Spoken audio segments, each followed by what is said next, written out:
You're watching the Daily Climate Show on Sky News. On today's programme, a record number of people are forced to leave their homes because of disasters linked to climate change. How warmer temperatures could be opening up new divisions in the Arctic. And we meet the award-winning Ghanaian environmental activist campaigning against coal.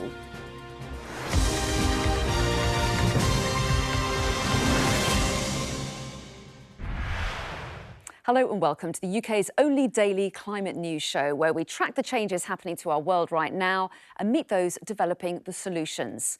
And coming up, why Angelina Jolie is calling for more women to become beekeepers. But first, climate disasters caused more internal displacement than war last year. The Norwegian Refugee Council's Internal Displacement Monitoring Centre found 3 times the number of people were forced to leave their homes by events such as storms, floods and wildfires than by violent conflict. Last year, a total of 40.5 million people were internally displaced. That's the highest level on record. Of that, more than 30 million were displaced by disasters such as cyclones, storms, floods or wildfires, while 9.8 million people were forced from their homes because of conflict or violence. And if we look at which countries had the highest number of disaster-driven internal displacements, Afghanistan is at the top, with more than 1 million displaced due to weather-related or geophysical events. Then India is next, followed by Pakistan, Ethiopia and Sudan. Well, our Africa correspondent John Sparks is here with more. So, John, just how much of an issue is this for Africa? Hi, Anna. Yeah, this is an absolutely huge issue. As this report makes clear, it's a sort of annual census for the displaced. Earlier this year, we saw 700,000 people who'd fled from their homes in northern Mozambique. They were forced to more southerly area, trying to eke out a livelihood in an agricultural area that really wasn't fit for farming. And these weather-related events, they form a big part of this report. In Central and Eastern Africa, people have been suffering from 2 years of unprecedented rainfall and flooding. The continent's largest lake, Lake Victoria, now experiencing record-breaking water levels. That has flooded out communities in Uganda and Kenya, and it has sent a huge amount of water down the Nile. That water has broken the banks in countries like South Sudan, and we've just returned from a reporting trip there. We saw huge agricultural areas turned into a inland sea, with farmers who had used to work the agricultural land there turned into fishermen, trying to eke out survival fishing on their fields. Quite extraordinary scenes. John Sparks, thank you. In today's other climate news, the European Commission has approved a €22.5 billion Polish scheme to develop green energy. Under new plans, an offshore wind farm will be built along the country's coastline to expand its renewable power capacity. At the moment, more than 70% of Poland's power is generated from coal. The National Trust will create 5,000 acres of new woodland over the next 4 years. The charity will use a £4 million donation from HSBC to plant 2 million trees, which they say will lock in over 1 million tonnes of carbon from the atmosphere. It's part of efforts to create woodland areas that will regenerate naturally in the future. A giant piece of ice has broken off Antarctica to become the world's largest iceberg. The European Space Agency confirmed the slab of ice, similar in size to the island of Mallorca, has dropped off the western edge of the Ron ice shelf into the Weddell Sea. The iceberg is officially known as the A76 after the Antarctic quadrant where it was first seen. And you can hear more about this story with climate scientist Dr. Ella Gilbert on our Instagram @Sky News. And it's World Bee Day, and Angelina Jolie is encouraging people to protect our fuzzy friends. The actor is part of Women in Bees, a 5-year programme launched by the UN that trains women to be beekeepers. Angelina says teaching women these skills will benefit their local communities, as bees are vital to our environment. Now, the Arctic is believed to hold up to a quarter of the Earth's undiscovered oil and gas. And with the impact of climate change, melting ice is offering new opportunities to exploit natural resources and open up shipping routes. Over the past 2 days, foreign ministers from Arctic nations have come together at the Arctic Council, which will be chaired by Russia for the next 2 years. It is important to focus on preserving the biodiversity of the Arctic, its unique ecosystem, on preventing marine and land pollution. And we are prepared for improving our practical interaction to jointly respond to these challenges and a number of others. Against the backdrop of climate change, ensuring sustainable and safe maritime activities in the Arctic is of particular importance. With the rapid development of navigation, we see diversification of transport routes between the Atlantic and the Asia-Pacific region.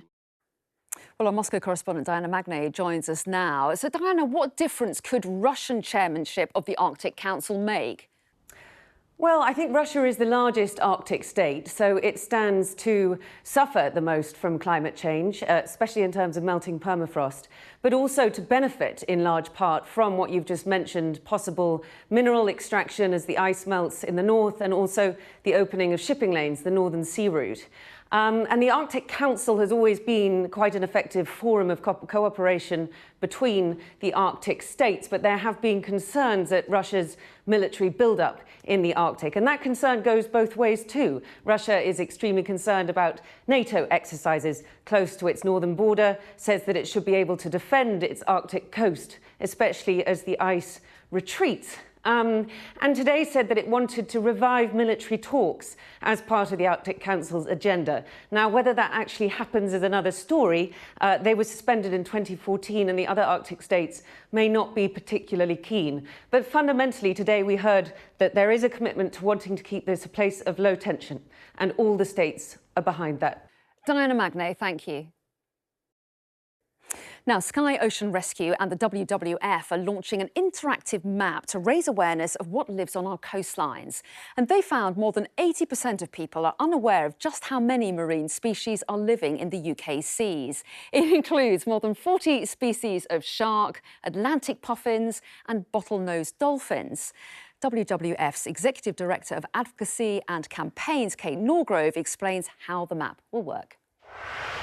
It's going to help marine enthusiasts all over the country spot orcas, seagrass, saltwater marshes, seals, whales, dolphins, to name but a few, and can illustrate how their habitats are under threat.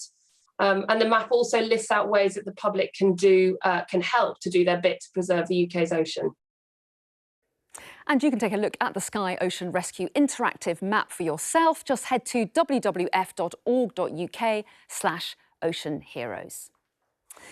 Now, strawberry season has officially begun in the UK, but it's later than usual due to the cooler winter and spring that we've had. It should have started at the beginning of May, but it's only this week that some of the berries are now ready for picking. There's an advantage to this because the longer they spend ripening, the bigger and juicier the fruits are. About 70% of all strawberries bought in the UK are grown by farmers here, but the unpredictability of growing conditions due to climate change is having an effect. Now, if strawberries from the UK aren't available, then they're imported, usually from Spain, the Netherlands and Belgium. There's a way that strawberries can be harvested here almost all year round by growing them in big plastic tunnels or glass houses. But that, of course, needs artificial heat, and electric heaters are only as green as their fuel supply. Well, Annabel Macon-Jones is a farmer in Harrogate, and she joins me now. Welcome to you. I know that you aim to be carbon neutral in your strawberry growing, so what does that involve? So we are under tunnel, but outside, so we don't use any artificial heat. We literally rely on the sunlight to warm the tunnels, which is generally about 2 degrees warmer than the outside weather. And the impact it's had on us is that we've had frost up until early May, and it has damaged some of the flowers, which has killed some of the fruit already. So although we're going to see bigger fruit with what's left, we've already lost quite a large amount of crop. And am I right in thinking that you've got different species to try to lengthen out the season as long as you can? Yeah, so you grow several varieties throughout the season to try and get that May to October for supply into retailers. However, if it becomes cold earlier in September, your season is shortened hugely by 3 weeks late in May, and then not getting to mid-October, you lose all of that yield, which means you're not producing as much fruit, and therefore your cost goes up. And tell us a bit more about your sustainability, because I know you go to some lengths to make sure that you are sustainable. Yeah, so we're doing many things. So using our waste rhubarb, our waste strawberries, and turning them into jams and chutneys. We also make non-alcoholic, low-sugar, healthy drinks and freeze them for the catering industry. So we are trying to collaborate with other people too. So a gin company I use my strawberries with, to try and use every little bit that we've got and really reduce our carbon footprint. And then within the business, we have solar panels and we catch all our own rainwater. So we're totally self-sufficient. Annabelle Macon-Jones, thanks very much indeed. Now, in the latest of our series of climate diaries, we're meeting Chabazi Ezekiel. It was because of his 4-year-long campaign that the Ghanaian Environment Ministry cancelled the construction of a huge coal power plant. And now he's working with youngsters to help them get involved in the fight against climate change. We are at a breaking point and we need to work now and fast.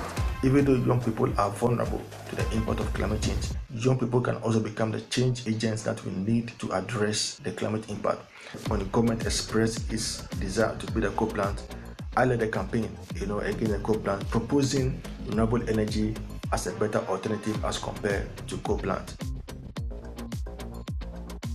One of the things I've realized as a campaigner is that when you oppose government or when you critique government's decision, it is also important to provide an alternative, to make you a relevant contributor in the process. So whilst we're campaigning against coal, we're proposing renewable energies as better alternatives. I've seen farmers losing their farm because of severe rainfall patterns. A whole community actually submerged by the sea because of sea level rise. And I've seen people migrating because of the severe impact of climate change.